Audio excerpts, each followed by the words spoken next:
Hello, everyone. This is Doug Davis, broker in charge at Karanbi Realty, and here with another Ask Doug. And I've had people pepper me with different questions, one at a time, on how they might screw up doing a rental on their own. They might not know about a law and mess up and do something wrong. So I thought I'd put together a little talk about how an owner could mess up with a rental based on doing something wrong or not knowing that they were supposed to do something and mess up and run afoul of the court system or the laws or certain aggravations. So what would that be?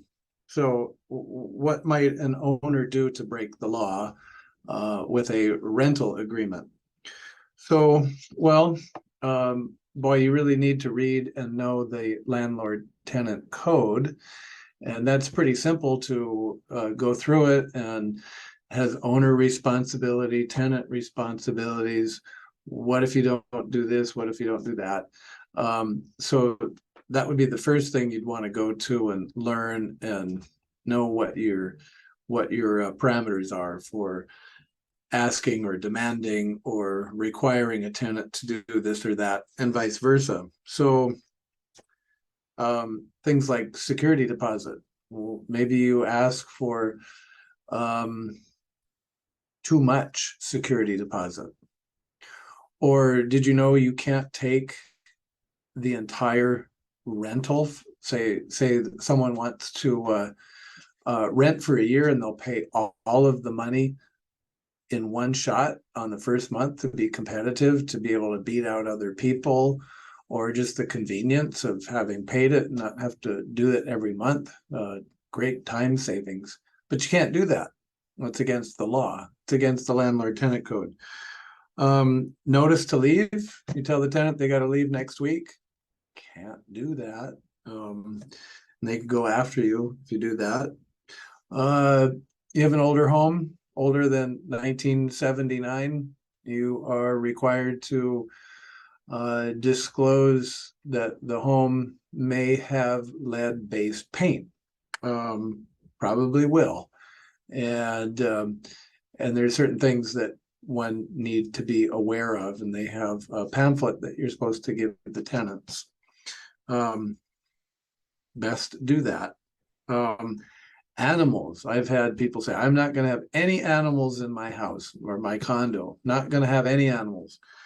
Well, CNI dogs, or what about emotional support animals? That's, the newer thing now. Cats, dogs. If you have your doctor proof, your animal gets to go in the house whether you like it or not. And consequences are on the owner if you deny that. Those are protected federal class protection. You would run afoul on that and go up against HUD. Not so good. What about fair housing and discrimination laws? I'm not going to rent to families with kids. Okay. Too many occupants, they can't come. I don't want families. I just want single people. All of that's completely illegal. Can't do that.